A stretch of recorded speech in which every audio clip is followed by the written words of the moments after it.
Lesson number 4 is going to focus mainly on layer maps. Now we'll get into additional string settings and something called transform world, but mostly we'll be focusing on layer map color control and layer map size. So I've got a new comp called form layer maps, a solid with form applied to it and a camera, just like usual. Now I'm going to go into the base form and set the base form to box strings. I'll set the strings in Y to 2 and the strings in Z to 4. Now if I go into the string settings here, I've got taper size that I can set, and I can have this taper a couple different ways, which look just slightly different, but I'll leave this set to smooth so I can taper the edges of my strings.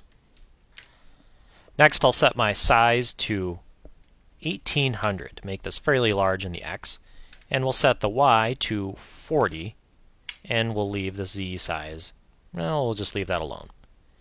Now, next what I'm going to do is go to disperse and twist and set my twist to a value of 10. Now remember, any rotation changes that I would make in the base form settings are going to be calculated before any twist or distortion that would happen in the fractal field. So remember, this base form rotation is often going to work a little bit differently than you might expect if you reach for a rotation control. If we would like this entire shape to rotate as is, what we can do is jump down to the transform world settings. This will rotate everything in our scene, including fractal field distortion, twist, dispersed, and the base form. It's a handy thing to be able to reach for to angle this thing exactly the way you would like. Next, I'm going to go to the string settings and adjust the size random. Now, if I turn this up to something like 10, we're going to see that each individual string is going to have its own size. It's not a per particle kind of thing. This is each individual string having its own thickness. Next, I'm going to add some color to our strings by using the layer maps function in form, rather than the quick maps like we've done before. So if I twirl this open, we'll see that we have a control over color and alpha, and we can specify a layer to use as our color and alpha. So if I drop a color map composition in here, which is simply just a JPEG, and I put a little bit of rotation on it. If I turn that off and go to my form settings, I'll define that layer to be used as my color map. Now, because this color map layer is just a standard After Effects layer which has 2 dimensions, in my form settings I'm going to need to specify which 2 dimensions I would like the 2 dimensions of this color map to be applied to, because form exists in 3 dimensions. So I can have those colors applied to the X and Y axes, or the X and Z, etc., etc. These down here, X, Y, and time Z, and Z plus time, are a little more advanced, and that's not something for an introduction to form.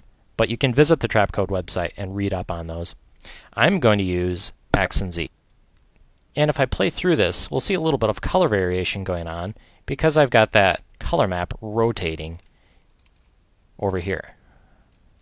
Next, I'm going to add a little bit of glow to this by changing the particle type to a glow sphere. Remember,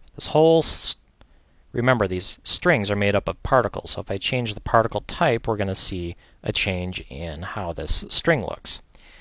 Now I'm going to make this sort of undulate over time. I'm going to lessen this Y rotation to -10, and I'm going to set this X rotation back to 0. I'll set a keyframe for the X rotation, and then over the course of the composition, I'm going to have this rotate 1 full revolution. And what we're going to see if I play this, because the base form is before the twist, we get a nice undulating sort of look like this. Now, because I've changed this to a glow sphere, these are looking a little bit thicker than I'd like. So I'm going to reduce this size random to reduce the maximum size of the strings. So I'm going to bring this down to 5, so they're not as thick. Now I'm going to control their size with a layer map. I've got a size map already made up, which is just a layer that does this with a little bit of mask work. what we're going to do is map this luminance to the size of the particles that make up the strings. So again, I just need this to be in the comp. I don't need it to be on. And I'll click on the form to bring up my effect controls. And we'll go into the layer maps here. Now, I'm going to open up this size setting here, go into the layer, and select the size map. And what I want to do, again, is specify which two axes I would like this two-dimensional layer to be applied to in 3 dimensions. I'm going to select X and Y.